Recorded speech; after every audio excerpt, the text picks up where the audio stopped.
আসসালামু আলাইকুম। আপনারা এখন যে কন্ট্রোল বক্সটি দেখতে পাচ্ছেন, এটি একটি ঢং সার্ভো মোটর কন্ট্রোল বক্স। এই কন্ট্রোল বক্সটি স্পিড কন্ট্রোলিং একটু খুবই কঠিন জিনিস।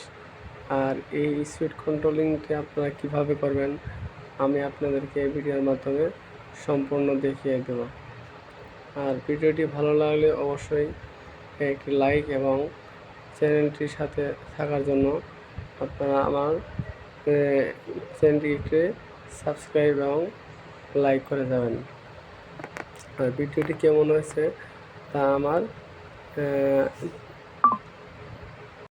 ভিডিওটি কেমন হয়েছে তা কমেন্ট বক্সে জানিয়ে যাবেন।